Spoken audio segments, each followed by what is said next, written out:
Hello student, welcome to home education classes. आज का सवाल है नंबर सिस्टम का संख्या पद्धति, जिसमें दो सवाल है।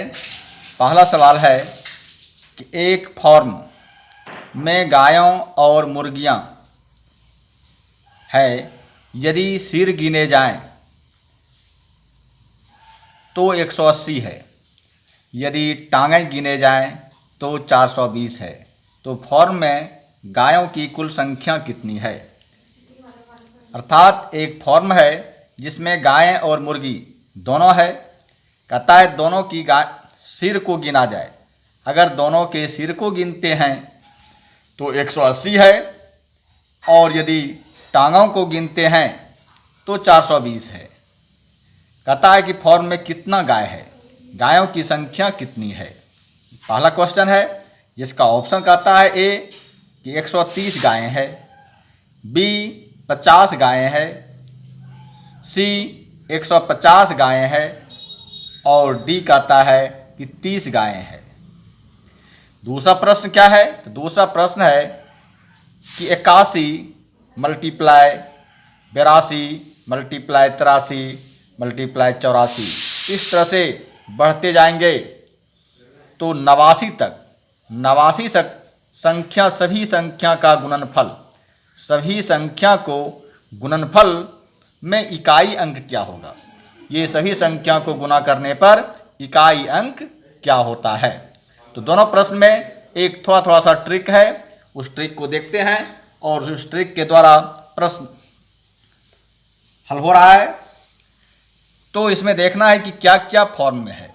दो तरह की चीज़ हैं, गायें हैं और मुर्गियां हैं। तो क्या करेंगे, एक तरफ गाय को लिखना है, यानी कि एक तरफ क्या लिखेंगे तो गायें लिखना है कि गायें कितना है, और दूसरी तरफ क्या है तो मुर्गियां है, तो मुर्गियां को लिखते हैं।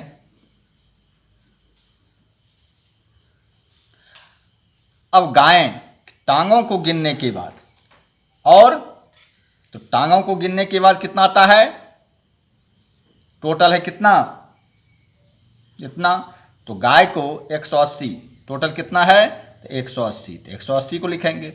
टोटल है सिर कितना 180। अब टांगें को हमको निकालना है, तो गाय को तो 4 पैर होते हैं, तो 4 से इसमें मल्टीप्लाई करना है। और इधर दूसरे पक्ष में मुर्गियां है, तो 180 लिखेंगे, और मुर्गी को 2 पैर, तो इसको 2 से मल्टीप्लाई कीजिए। गाय को 4 पैर, तो 4 से, और मुर्गी को 2 पैर, तो 2 से मल्टीप्लाई करते हैं। अब मल्टीप्लाई करने के बाद क्या आता है, इसको मल्टीप्लाई करेंगे 4 से, कितना आता है तो 720 आता है। इसका मल्टीप्लाई करेंगे कितना आता है तो 360 आता है।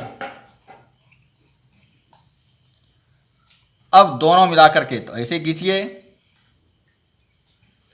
अब कुल कितना है, टांगों की संख्या कुल कितना है, टांगों से निकाल रहे हैं, इसलिए यहाँ 4 से गुना किए, इसके पैर 2, तो 2 से गुना किए। अब कुल टांगें कितना है, कुल पैर कितना होता है 420। यहाँ पर 420 को लिखना है, यहाँ पर 420 लिखना है, और फिर यहाँ से आता है, और ऐसे यहाँ गाय निकलेगा और यहाँ मुर्गियाँ निकलेगा। अब 360 है, तो इस दोनों का अंतर, इस दोनों को अंतर करते हैं, तो 420 और 360 दोनों का अंतर को यहाँ लिखेंगे। तो दोनों के अंतर को कहाँ लिखेंगे, यहाँ लिखना है। तो कितना होगा, 420 में 360 को माइनस करेंगे, क्या आता है तो 60, क्या आएगा 60 आएगा। और इसको इससे जब माइनस करते हैं कितना आएगा तो 300 आता है। बस हिसाब का सॉल्यूशन हो गया। अब इधर क्या है, 60 गायें हैं। अगर 60 गायें हैं तो मुर्गी कितना है 300। अब क्या होगा, हमको निकालना क्या है, गायों की संख्या। तो दोनों को जोड़ करके गाय की संख्या निकालना है, तो लिखेंगे गाय की संख्या। तो गाय की संख्या कितना है तो 60, तो 60 को लिखना है ऊपर, 60 को क्या लिखना है ऊपर लिखेंगे। मुर्गी निकालना है, तो मुर्गी की संख्या को ऊपर लिखना है, और नीचे दोनों को जोड़ देना है। जोड़ देंगे तो क्या होगा 360, दोनों को जोड़ करके 360। अब कितना है टोटल, टोटल कितना है तो 420, नहीं टोटल संख्या कितना है 180, टांगे की संख्या 420 है, कुल संख्या कितना है 180, तो 180 से मल्टीप्लाई कर दीजिए। अब 0 से कट गया, 18 से कट गया कितना 18 दूने 36, और 2 से कट गया 60, क्या आ गया 30, आंसर क्या आ गया 30। ऑप्शन नंबर डी सही है, ऑप्शन नंबर डी सही है।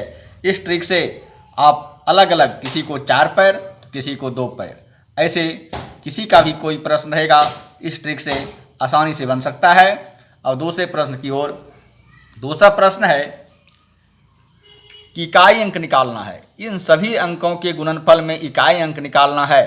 ऐसे अगर 1, 2, 3, 4 इस तरह का रहे तो इस सब के इकाई अंक को देखना है।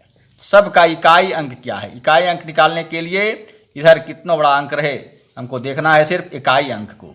तो पहले का इकाई अंक क्या होगा 1, दूसरे का क्या आएगा 2, तीसरे का क्या आएगा 3 और 4, फिर आएगा 5, फिर आएगा 6, फिर आएगा 7 और फिर 8 और फिर 9।